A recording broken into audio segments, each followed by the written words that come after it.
Assalamualaikum warahmatullahi wabarakatuh. Kami dari kelompok 13 dalam rangka untuk menyelesaikan tugas akhir mata kuliah desain dan seleksi material, maka dari kami akan mempresentasikan suatu alat, suatu benda yaitu pipa T. Di sini kita terdiri dari 4 anggota. Yang pertama ada Andreas Verolin dengan NPM 1836, Ahmad Hidayat dengan NPM 1950, saya sendiri Bram Sagendra Bayu dengan NPM 1945 dan Henry Herlambang dengan NPM 1838. Nah, di sini ada beberapa konten yang terdiri dari 6 konten. Pertama adalah pengertian dari pipa T itu sendiri, lalu yang kedua tentang teori dan gaya yang terjadi pada pipa T tersebut. Lalu yang ketiga adalah seleksi material dari pipa T, yaitu pemilihan material yang tepat untuk pipa T itu. Keempat adalah proses produksi setelah pemilihan material dan pembuatan dari pipa T tersebut.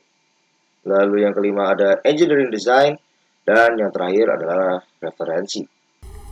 Baik, selanjutnya di sini saya Andreas Panjaitan akan menjelaskan mengenai pipa T. Pipa T adalah fitting atau konektor pipa yang paling sering digunakan saat ini. Fungsinya sama dengan OLED yang artinya digunakan untuk mengambil sambungan cabang bentuk pipa linear. Berbagai aplikasi pipa T banyak digunakan untuk aplikasi industri pemrosesan kimia, minyak bumi, unit kompresi gas, pulp atau kertas, kilang, tekstil, pengolahan limbah, sistem tenaga fluida, utilitas laut atau pembangkit listrik, peralatan industri, dan otomotif. Pipa T ini merupakan bagian statis dari sistem perpipaan dan hanya digunakan untuk menghubungkan dua atau tiga jalur pipa yang berbeda di suatu lokasi. Pada pipa T ini terdapat 8 fitur, di mana yang pertama ada 3 lubang di pipa berbentuk T. Kemudian pipa lurus memiliki ukuran yang sama. Yang ketiga, pipa T reduksi memiliki satu bukaan dengan ukuran yang berbeda dan dua bukaan yang lainnya dengan ukurannya sama. Yang keempat ada pipa T sanitasi yang digunakan untuk saluran limbah, di mana pipa ini memiliki cabang yang melengkung dan dirancang untuk steker yang bersih. Pipa ini digunakan untuk mencegah penyumbatan limbah. Yang kelima ada pipa T silang, di mana memiliki 4 bukaan berukuran sama. Lalu yang keenam ada pipa T sayap, memiliki look untuk mengencangkan pas ke dinding atau stud. Yang ketujuh ada pipa kompresi menggunakan fitting kompresi pada 2 ujung atau lebih. Yang ke-8 ada pipa uji yang memiliki bukaan berulir. Bukaan ini digunakan bersama dengan sumbat berulir untuk bukaan pembersihan dan pipa pembuangan. Selanjutnya adalah teori dan gaya. Pipa dapat berinteraksi dengan berbagai lingkungan seperti padatan ataupun cairan di sekitarnya. Oleh karenanya terdapat beberapa faktor yang akan mempengaruhi kinerja terutama daya tahan dari pipa itu sendiri terhadap gaya seismik ketika gempa bumi. Misalnya seperti gaya gesek antara material fluida dengan pipa yang bisa menyebabkan erosi, korosi lingkungan, kompresif, elongasi, dan fatigue. Yang pertama ada gaya gesek. Semua engineering perpipaan harus menyadari bahwa saat memodelkan tumpuan, kita harus memasukkan koefisien gesekan pada permukaan penopang pipa. Nilai koefisien ini tergantung pada bahan permukaan pendukung dan kekasaran permukaan. Koefisien gesekan memberikan ukuran jumlah gesekan yang ada antara dua permukaan geser. Koefisien fisik didefinisikan sebagai rasio gaya normal dengan gaya penahan. Karena koefisien gesekan adalah rasio dua gaya, itu adalah unit kurang atau non-dimensi. Koefisien faktor gesekan tergantung pada antarmuka pendukung, yaitu persimpangan antara bagian atas baja dan bagian bawah pipa atau bagian bawah cradle. Yang kedua ada korosi. Korosi pipa terjadi baik di dalam maupun di luar pipa dan struktur yang terkait yang terpapar elemen korosif. Berbagai jenis korosif dapat berkembang dalam pipa. Reaksi terhadap zat yang dibawa oleh jaringan pipa juga adalah kondisi eksternal seperti cuaca.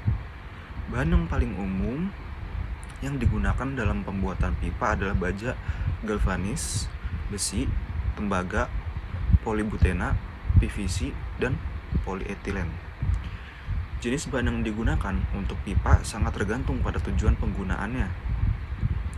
Baja galvanis adalah bahan pilihan untuk menyampaikan bahan kimia dan gas seperti minyak, bensin, dan gas.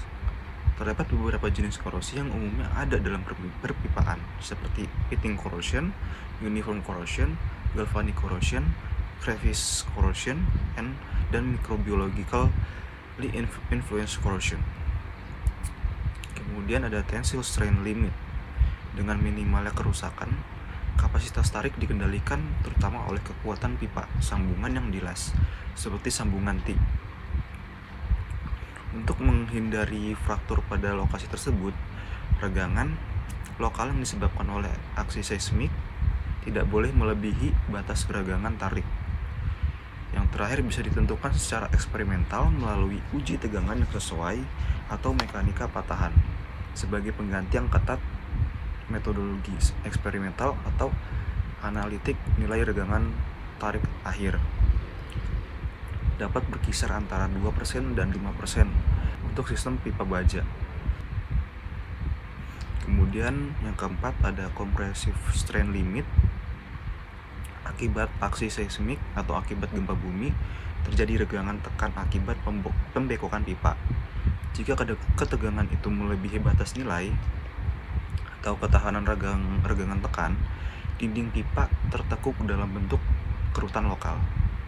Tentu hal ini sangat merugikan seperti merusak integritas struktur, konsentrasi tegangan yang tidak merata, dan bahkan menyebabkan retak. Resistensi regangan tekan dalam arah pipa aksial tergantung terutama pada rasio D per T, dan level tekanan dapat diperkirakan dengan menggunakan persamaan desain di mana sigma H adalah hub stress akibat tekanan internal dibatasi oleh nilai 0,4 sigma Y. Yang kelima ada low cycle fatigue. Retakan fatigue dapat terjadi di bawah beban seismik yang parah di lokasi kritis di mana regangan maksimum terjadi. Jika terjadi gempa bumi yang kuat, komponen perpipaan mengalami pembebanan berulang jauh di luar rezim elastis material pipa yang menyebabkan kerusakan fatigue siklus rendah di lokasi kritis.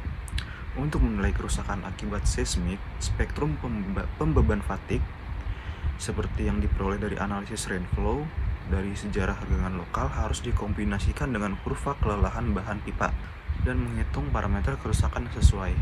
Dalam sistem perpipaan, selain sambungan las, fitting pipa seperti siku dan T adalah lokasi yang memungkinkan kerusakan kelelahan. Pada fitting tersebut, retak lelah dapat terjadi pada bahan dasar pada lokasi maksimum intensitas regangan. Ya baik, saya Ahmad Hidayat akan menjelaskan terkait seleksi material dari produk yang kami rancang. Nah, untuk seleksi material kita memiliki beberapa pertimbangan dikarenakan pipa yang dirancang memiliki lingkungan kerja yaitu di bawah tanah. Pada umumnya engineering terkadang luput untuk mempertimbangkan tegangan seismik akibat adanya gempa bumi ataupun compression berlebih akibat perubahan dari kontur tanah. Nah, pada referensi yang dirujuk ini terdapat jenis pipa menggunakan baja X65 dan X80. Di sini pertimbangannya yaitu ada persen regangan ataupun stres itu sendiri. Nah,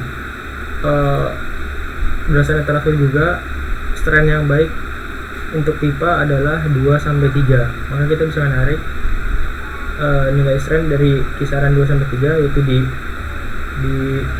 dari sini menuju ke atas, lalu bisa mendapatkan stres dengan kondisi yang disarankan. Kemudian ada juga hoop stress ataupun tegangan pada permukaan, yakni pada benda yang berwujud silinder ataupun hampir berbentuk lingkaran. Nah, selanjutnya untuk seleksi material kita menggunakan aplikasi Tes Educalc, yakni dapat terlihat pada gambar sebelah kiri merupakan pertimbangan berdasarkan elongasi, yaitu persen strength, dan terhadap yield strength. Nah, untuk sebelah kanan yaitu ada pertimbangan harga dengan nilai dari compressive strength, yakni megapascal. Nah, karena latar belakang sebelumnya yakni menggunakan jenis baja, kita akan mencari material lain, yakni pada proses pemilihannya kita melakukan 3 tahap. Yang pertama, menentukan plot garis X terhadap sumbu Y, kemudian menentukan nilai ataupun value yang diinginkan seperti nilai dari compressive strength ataupun harga, yakni rentang harganya. Dan kemudian step terakhir, step ketiga adalah menentukan jenis material, apakah material yang menyusun polimer, logam ataupun komposit. Nah, di sini kita pada hasil akhirnya mendapatkan cast AL alloy untuk pada grafik compressive strength dengan harga. Dan untuk persen elongasi dan terhadap sumbu Y-nya yakni yield strength, kita juga mendapatkan cast AL alloy. Nah, seperti yang telah dijelaskan sebelumnya, persen elongasi kita mengambil nilai dari nilai 1 sampai 3 dan elastic limit pada nilai 130 atau 140 megapascal. Baik, untuk selanjutnya yaitu adanya proses produksi.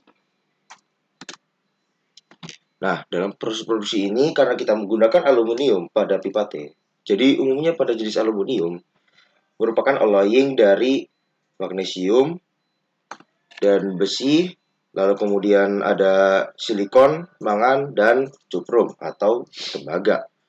Nah, dari sini akan menghasilkan kekuatan mekanik yang diinginkan sesuai dengan kelebihan dan kekurangannya masing-masing untuk sebagai proteksi dari korosi. Nah, di sini ada 9 tahapan dalam membuat pipa berbahan dasar aluminium. Yang pertama yaitu preheating sebelum ekstrusi, lalu yang kedua ada memindahkan billet pada mesin ekstrusi, lalu yang ketiga ada menekan billet ke kontainer, kemudian ada extruded solid yaitu